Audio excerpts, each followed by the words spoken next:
Hi friends, எல்லோரும் எப்படி இருக்கீங்க? நான் ரொம்ப சூப்பராக இருக்கேன். இன்றைக்கி பார்த்திங்கன்னா வியாபாரத்துக்கு தான் கிளம்பி போனேன். என்ன ஊர் போனேன்னா காரப்பட்டு தான். அது எங்கள் மாமியார் ஊர். எப்பவும் போல் இன்றைக்கி வியாபாரம் வந்து ரொம்ப டல்லாக போச்சு. ஆனாலுமே சூப்பராக தான் இருந்தது. கிளைமேட் அந்த அளவுக்கு சூப்பராக இருந்தது.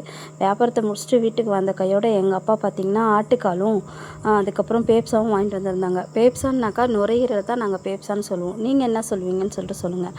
அதுக்கப்புறமா எங்கள் அப்பாட்ட கேட்டேன், ஏன்ப்பா இப்படி காசை வேஸ்ட்டு பண்ணிட்டீங்க? நேற்று பார்த்திங்கன்னா ஆட்டு போட்டு, இன்றைக்கி பார்த்திங்கன்னா பேப்ஸா ஆட்டுக்கால் இதெல்லாம். அப்புறம் அப்பா சொன்னார், இல்லைம்மா நீ கேட்டுட்டல, அதுக்காக தான் வாங்கிட்டு வந்தேன் அப்படின்னு சொன்னார்.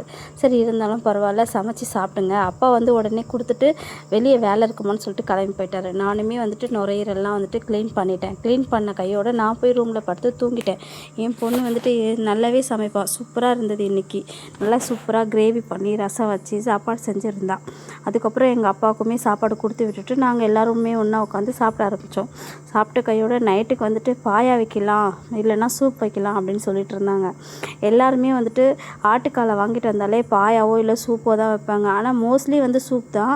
எல்லாருமே வாங்கிட்டு வந்தவங்களாம் வந்துட்டு பாயா வைப்பீங்களா சூப் வைப்பீங்களான்னு சொல்லிட்டு எனக்கு கமெண்ட்ஸ் பண்ணுங்கள். நாங்கள் என்ன வச்சோன்னு சொல்லிட்டு அப்புறமா வீடியோவில் பாருங்கள். அதுக்கப்புறம் ஈவினிங் போல் வடையும் பஜ்ஜியும் செஞ்சு சாப்பிட்டோம். எங்கள் அப்பாவும் வந்துட்டு பஜ்ஜி சூப்பராக இருக்குமா அப்படின்னு சொன்னார். ஆக்சுவலாக வந்து கடையில் வாங்கின மாவு தான்.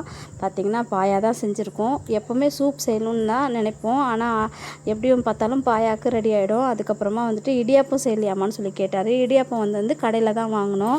3 இடியாப்பம் 10 ரூபாய்க்கு கிடைக்கும். ஆனால் இப்போ என் பொண்ணு வந்துட்டு இடியாப்பமே கிடைக்கல அப்படின்னு சொல்லிட்டு எங்கேயோ தூரமாக போயிட்டு இடியாப்பம் வாங்கிட்டு வந்திருந்தாங்க. 3 இடியாப்பம் 20 ரூபான்னு சொல்லி வாங்கிட்டு வந்திருந்தாங்க. இருந்தாலும் பரவாயில்லன்னு சொல்லி நாங்களுமே கொஞ்சம் தோசையும் சுட்டு அது கூட அட்ஜஸ்ட் பண்ணி உட்காந்து சாப்பிட ஆரம்பித்தோம். எங்கள் அப்பா வந்துட்டு தட்டு நிறையா போடுறேன் அப்படின்னேன். இல்லை வேண்டாம் வேண்டாம் அப்படின்னு சொல்லிட்டாரு. 2 மட்டும் எடுத்து வச்சு சாப்பிட்டாரு. இடியாப்பம் கடையில் வாங்கிட்டு வந்தது தான். கொஞ்சம் சுமாராக தான் இருந்தது. எங்கள் அம்மா செஞ்ச பாயா குழம்பு வேறு லெவலில் இருந்தது. யாருக்கெல்லாம் அம்மா சமையல் பிடிக்கும்னு கமெண்ட்ஸ் பண்ணுங்கள், லைக் பண்ணுங்கள்.